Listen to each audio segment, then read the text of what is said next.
ವಿದ್ಯುತ್ ತಂತಿ ಸ್ಪರ್ಶಿಸಿ ಲಾರಿಯೊಂದು ಹೊತ್ತಿ ಉರಿದ ಘಟನೆ ಮಂಡ್ಯದ ದೊಡ್ಡ ಬಾಣಸವಾಡಿ ಗೇಟ್ ಬಳಿ ನಡೆದಿದೆ. ಕೆರಗೋಡು ಮುಖ್ಯ ರಸ್ತೆಯಲ್ಲಿ ಮಂಡ್ಯದ ಕಡೆಗೆ ಕಬ್ಬಿನ ತರಗು ತುಂಬಿಕೊಂಡು ಬರ್ತಾ ಇದ್ದಾಗ ದೊಡ್ಡ ಬಾಣಸವಾಡಿ ಗೇಟ್ ಬಳಿ ವಿದ್ಯುತ್ ತಂತಿ ತಗುಲಿದೆ. ನಂತರ ಏಕಾಏಕಿ ಬೆಂಕಿ ಹೊತ್ಕೊಂಡ ಪರಿಣಾಮ ಲಾರಿಯಲ್ಲಿದ್ದ ತರಗು ಸಂಪೂರ್ಣ ಸುಟ್ಟು ಕರಕಲಾಗಿದೆ. ಅಗ್ನಿಶಾಮಕ ದಳದ ಸಿಬ್ಬಂದಿ ಬೆಂಕಿಯನ್ನು ನಂದಿಸಿದ್ದಾರೆ. ಫೆಬ್ರವರಿ 28ರಿಂದ ದ್ವಿತೀಯ ಪಿಯುಸಿ ವಾರ್ಷಿಕ ಪರೀಕ್ಷೆ ಆರಂಭ ಆಗೋ ಹಿನ್ನೆಲೆ ಪರೀಕ್ಷಾರ್ಥಿಗಳಿಗೆ ಕೆಎಸ್ಆರ್ಟಿಸಿ ಗುಡ್ ನ್ಯೂಸ್ ಕೊಟ್ಟಿದೆ. ಪರೀಕ್ಷೆ ದಿನ ಕೆಎಸ್ಆರ್ಟಿಸಿಯಲ್ಲಿ ಮಕ್ಕಳಿಗೆ ಉಚಿತ ಪ್ರಯಾಣಕ್ಕೆ ಅವಕಾಶ ಕೊಡಲಾಗಿದೆ. ಫೆಬ್ರವರಿ 28ರಿಂದ ಮಾರ್ಚ್ 17ರವರೆಗೆ ಸೆಕೆಂಡ್ ಪಿಯುಸಿ ವಾರ್ಷಿಕ ಪರೀಕ್ಷೆ ನಡೆಯಲಿದ್ದು, ಮನೆಯಿಂದ ಪರೀಕ್ಷಾ ಕೇಂದ್ರದವರೆಗೆ ಮಕ್ಕಳು ಸಾರಿಗೆ ಬಸ್ನಲ್ಲಿ ಹಾಲ್ ಟಿಕೆಟ್ ತೋರಿಸುವ ಮೂಲಕ ಉಚಿತವಾಗಿ ಪ್ರಯಾಣ ಮಾಡಬಹುದು.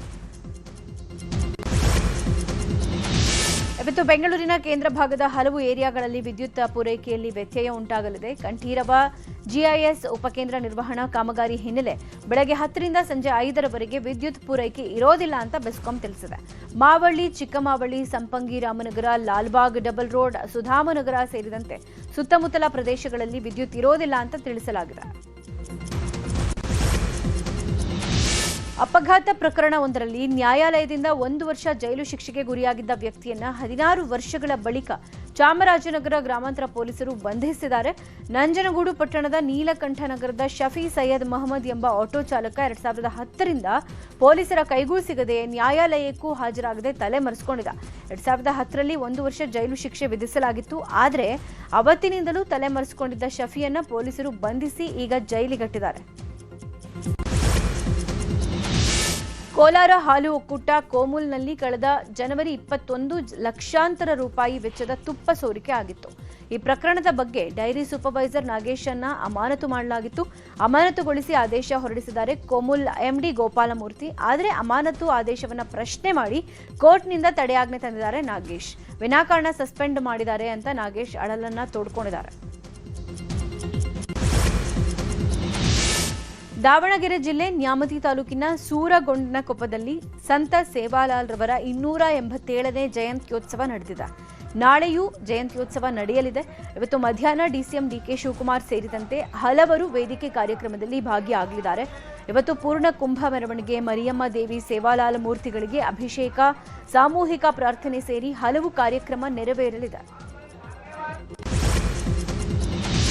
ಶ್ರೀ ಸಾಯಿ ಮಂದಿರದ ಅಕ್ರಮಗಳ ತನಿಖೆಗೆ ನಿವೃತ್ತ ನ್ಯಾಯಾಧೀಶರನ್ನ ನೇಮಿಸಿರುವುದಕ್ಕೆ ಹುಬ್ಬಳ್ಳಿಯಲ್ಲಿ ವಿಜಯೋತ್ಸವ ಆಚರಿಸಲಾಯಿತು.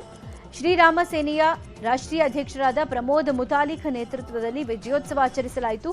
ಹುಬ್ಬಳ್ಳಿಯ ಸಾಯಿ ಮಂದಿರದ ಆಡಳಿತ ಮಂಡಳಿ ಅವ್ಯವಹಾರ ನಡೆಸಿದೆ ಅಂತ ಆರೋಪ ಮಾಡಿ ಶ್ರೀರಾಮ ಸೇನೆ ಹೋರಾಟ ಮಾಡ್ತಿತ್ತು. ಕೊಪ್ಪಳ ಜಿಲ್ಲೆಯ ಕನಕಗಿರಿ ತಾಲೂಕಿನ ವಡಕಿ ಗ್ರಾಮದಲ್ಲಿ ನೂರಾರು ಮಹಿಳೆಯರು ರಥವನ್ನ ಎಳೆದು ಸಂಭ್ರಮ ಪಟ್ಟಿದ್ದಾರೆ.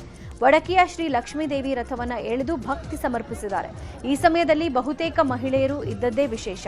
ಇದರಿಂದ ವಡಕಿ ಜಾತ್ರೆ ಎಂದರೆ ಮಹಿಳೆಯರ ಜಾತ್ರೆ ಎಂಬ ಪ್ರತೀತಿ ಇದೆ.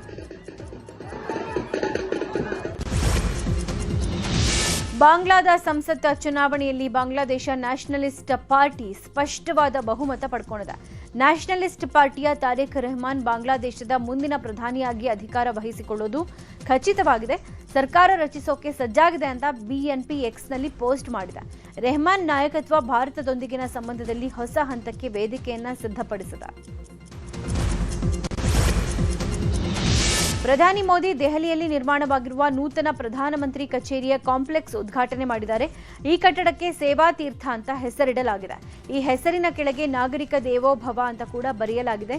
ರೇಸಿನ್ ಹಿಲ್ ಪ್ರದೇಶದ ಸೌತ್ ಬ್ಲಾಕ್ನಲ್ಲಿದ್ದ ಪ್ರಧಾನಿ ಕಾರ್ಯಾಲಯ ಇನ್ನು ಮುಂದೆ ಸೇವಾ ತೀರ್ಥ ಕಟ್ಟಡಕ್ಕೆ ಸ್ಥಳಾಂತರಗೊಳ್ಳಲಿದೆ. ತಮಿಳುನಾಡು ಎಲೆಕ್ಷನ್ ಘೋಷಣೆ ಹಿನ್ನೆಲೆ ಸ್ಟಾಲಿನ್ ಸರ್ಕಾರ ಅಲರ್ಟ್ ಆಗಿದೆ. ಮಹಿಳೆಯರ ಮತ ಸೆಳೆಯೋಕೆ ಡಿಎಂಕೆ ಮುಂದಾಗಿದೆ. ಶುಕ್ರವಾರ ಬೆಳ್ಳಂಬೆಳಗ್ಗೆ ತಮಿಳುನಾಡು ಮಹಿಳೆಯರ ಬ್ಯಾಂಕ್ ಖಾತೆಗೆ 5,000 ಜಮೆ ಮಾಡಿ ಅಚ್ಚರಿ ಮೂಡಿಸಿದೆ. ಯಾವುದೇ ಮುನ್ಸೂಚನೆ ಕೊಡದೆ ಹಣ ವರ್ಗಾವಣೆ ಮಾಡಿರುವುದು ಕುತೂಹಲಕ್ಕೂ ಕಾರಣ ಆಗಿದೆ.